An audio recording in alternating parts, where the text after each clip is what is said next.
네, 안녕하세요. 여러분들의 구독과 좋아요로 이 채널이 유지되고 있습니다. 네, 영상 속도는 1.5배를 추천드리고요. 항상 구독자님, 멤버십 회원님들에게 감사하다라고 말씀을 드리면서, 자, 이번 내용은 파워 형님에 따른 메시지와 그리고 이번에 차르 임명에 누가 올라왔는지 그 사람에 따른 이력을 좀 검토하는 시간으로 이번 영상 한번 만들어 보았습니다. 같이 한번 보도록 하시죠. 이번에 파워 형님께서 비트코인과 금과 이제 비유하면서 설명했는데, 비트코인은 금과 똑같다. 앞으로 금과 경쟁할 것 같습니다. 라고 이야기를 해주었습니다. 그러니까 비트코인 그만큼 가치가 많이 높다라는 걸 또 볼 수가 있겠고요. 그리고 비트코인은 10만 달러 돌파, 세계 7대 자산으로 등극을 해주고 있는 실정입니다. 5일 11시 38분경에 10만 달러를 돌파를 했고요. 이제 그로 인해서 대부분 이제 분석 자료가 계속 나와주고 있는 실정인데, 번스타인하고 스탠다드 차트에서도 내년 말까지 20만 달러를 좀 보고 있다라는 내용이 나와주고 있는 실정입니다. 그리고 SEC 위원장의 또 친 가상자산 폴 애킨스가 지명이 되었고요. 그 다음으로 이제 여러분들이 그토록 원했던 차르 누가 될 것이냐, 뭐 빵형이 되는 거 아니냐, 뭐 이런 이야기가 나왔지만, 이제 페이팔 전 COO가 이제 이번에 크립토 차르 임명이 거의 확실시 되어 가고 있는 실정입니다. 이제 이분이 이제 코인적 관점으로 본다라고 하면 페이팔을 빼고 보면 크래프트 벤처스라는 곳을 차렸는데요. 이제 이분이 크래프트 벤처스 공동 창업자입니다. 여기에서 이제 보게 되면 여러 가지 실적을 좀 많이 쌓았는데, 이제 대부분 이런 쪽에다가 투자를 좀 많이 했다라고 해요. 핀테크 암호화폐인데, 암호화폐 솔라나에 초기 투자를 좀 했다라고 합니다. 그래서 최근에 솔라나도 이만큼 성장을 했던 이유도 어찌 보면 지금에 와서 저 사람이 정말 대단했던 사람이었구나 라는 걸 알 수가 있었고요. 그러면 이게 처음 솔라나를 투자를 했냐? 그건 아닙니다. 오히려 2012년도 전으로 넘어갈 수가 있을 것 같은데요. 2012년도 때부터 비트코인을 투자를 했는데, 이제 투자 수익률은 비공식적으로 아직 확인이 되어져 있지는 않습니다. 그러니까 2012년도 때부터 암호화폐에 관심을 꾸준하게 가지고 있었고, 그 뒤부터 여러 가지 이제 회사를 옮겨 다니다가 이제 공동 창업자로 크래프트 벤처스를 설립을 하게 됩니다. 그래서 여기에서도 이제 보게 되면 여러 가지 이제 투자를 많이 하는데요. 특히나 이제 B2B 부분이나 이런 쪽을 좀 투자를 많이 한다라고 되어져 있습니다.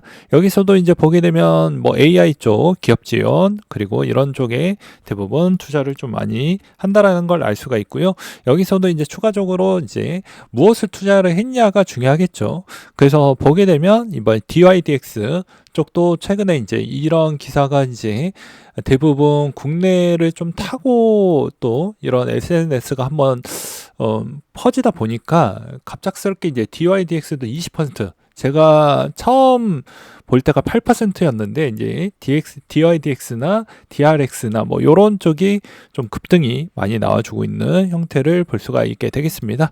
그래서 뭐 자료적인 측면을 보았을 때 이 크래프트 쪽에서 투자를 하고 있는 그런 코인들은 대략 이런 코인들이 있다라는 걸 여러분들은 참고해 두시면 좀 도움이 많이 될 것 같고요. 여기에서도 나는 좀 불안하다라고 하면 기존에 있었던 그러니까 가치, 또 투자를 해주고 있는 쪽이 여러분들이 좀 신뢰하고 있는 구간하고 겹치면 좀 더 도움이 될 거잖아요. 그래서 그렇게 보시면 될 것 같습니다. 그리고 DYDX 들어가져 있죠. 네, 그래서 이런 부분을 또 알 수가 있다라는 걸 이제 참고를 해 두시길 바라겠습니다. 그래서 이제 아마도 이제 이쪽에 DYDX가 이제 좀 더 많이 성장을 하는 거 아니냐, 뭐 이런 이야기가 좀 나와주고 있기 때문에 DYDX에 따른 움직임도 좀 유심하게 볼 필요성은 있을 것 같다라고 생각이 들고요. 그 다음으로는 데이비드에 따른 투자 철학도 한번 간단하게 보고 넘어가도록 하겠습니다. 이분은 이제 스타트업을 공동 창업을 해봤던 사람이다 보니까 여러 가지 형태에 따른 이런 투자 철학을 한 6가지 정도를 좀 나뉘어서 볼 수가 있을 것 같고요. 이런 점이 내 코인과 약간 유사하게 좀 공통 지점이 있는지를 좀 보실 필요성은 있을 것 같습니다.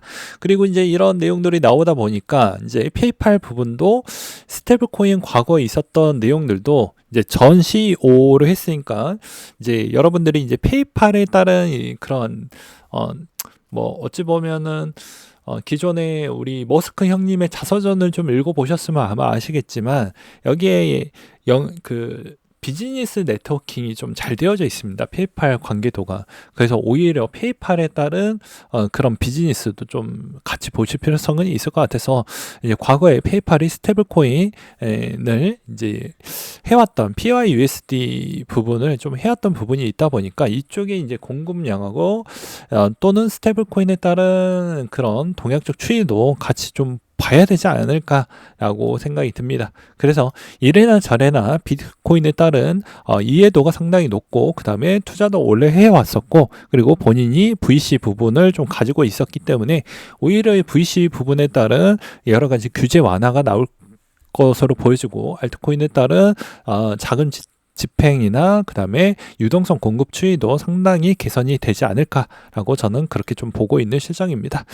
그래서 또 이제 GRX 이제 고문으로도 좀 해왔기 때문에 이쪽도 좀 튀고 있기는 해요.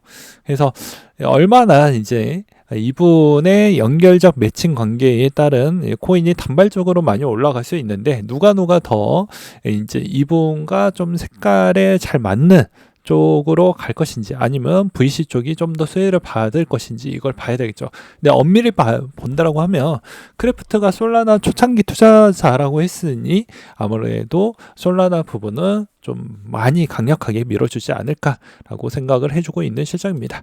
그 다음으로 이제 이 데이비드가 또 비트코인도 투자를 하면서 비트코인은 스택스 기간에 연결시키는 쪽으로 또 연결을 또 해볼 수가 있기 때문에 스택스도 반사적인 이익을 가져가는 거 아니냐 뭐 이런 내용들도 있기도 있습니다.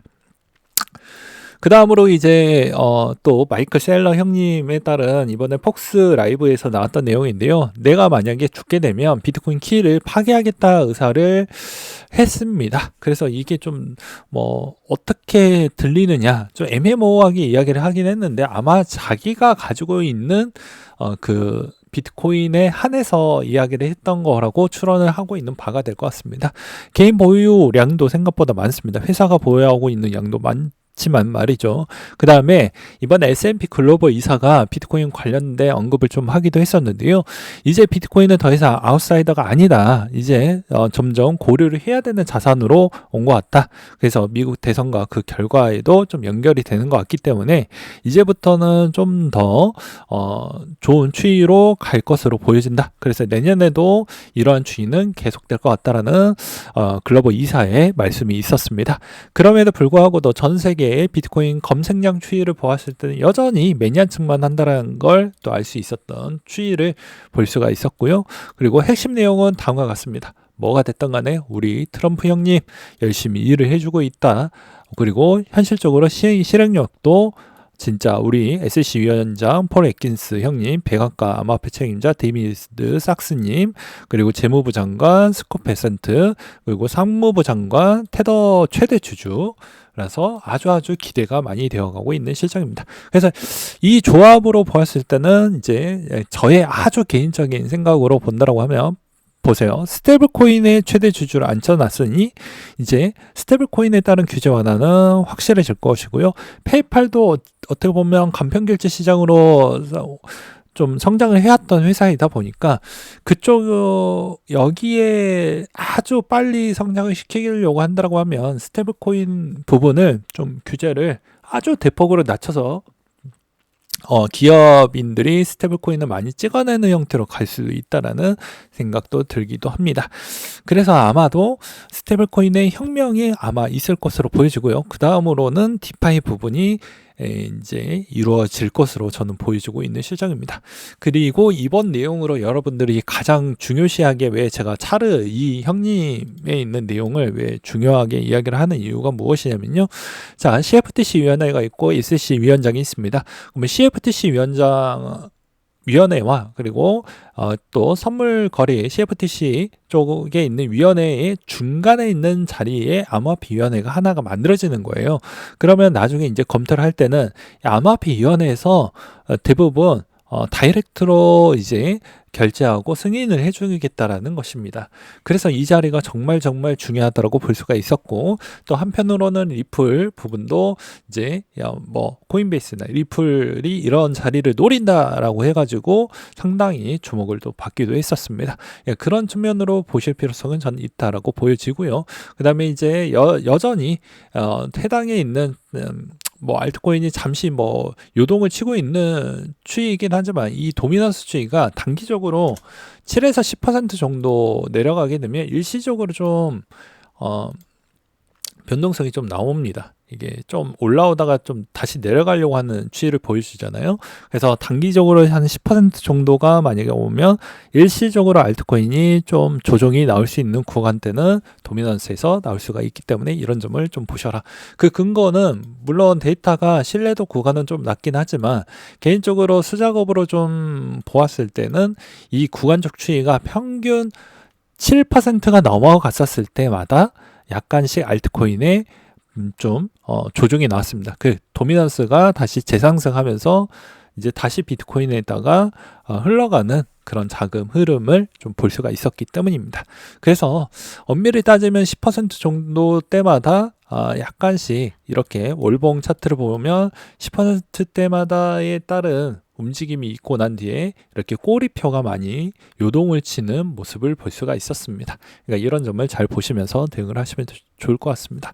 아무튼 뭐 VC 부분에 따른 추이의 동향, 그리고 페이팔에 따른 동향, 그리고 저 차르 형님이 앞으로 어떤 발언을 해줄지에 따른 측면도 아마 2월, 3월 달까지는 좀 보시고, 만약에 1분기 1월 달에 쉬어가는 패턴이 나오지 않고 만약에 달려준다라고 하면 그때부터는 비싼데 라는 생각보다는 여기서 어느 정도 조정 나오면 추가적으로 매수를 해서 대응하는 전략으로 가져가시는 게 제일 좋다라는 걸 말씀을 드리는 바가 될 것 같습니다. 그 근본적인 이유도 있는데요. 저번에도 이거 월간 데이터 부분을 이제 수익률 표로 만약에 보았을 때도 마찬가지입니다. 예, 분기로 보았을 때랑 이제 월간으로 보았을 때도 마찬가지인데요. 이게 6개월 연속이 넘어가게 되면요, 평균 조정이 한번 나오게 됩니다. 그러니까 즉 쉬지 않고 만약에 달렸을 때는 1분기 때가 역대급으로 좋은 형태라고 볼 수가 있겠고요. 만약에 1분기 때 잠시 한 번이라도 쉼표를 찍는다라고 하면 2분기 때 정도에 따른 기회는 여전히 존재한다라고 볼 수가 있게 되겠습니다. 그래서 1분기 부분에 조정이 없이 가냐 이시 가냐에 따라서 1, 2분기의 화력은 둘 중에 하나, 가장 강력한 화력 체제가 되어가고요. 1, 2분기에 힘이 없었으면 연말에 거의 화력이 집중이 된다, 이렇게 보시면 될 것 같습니다. 네, 오늘 내용 여기까지 준비를 했고요. 이상으로 마치도록 하겠습니다.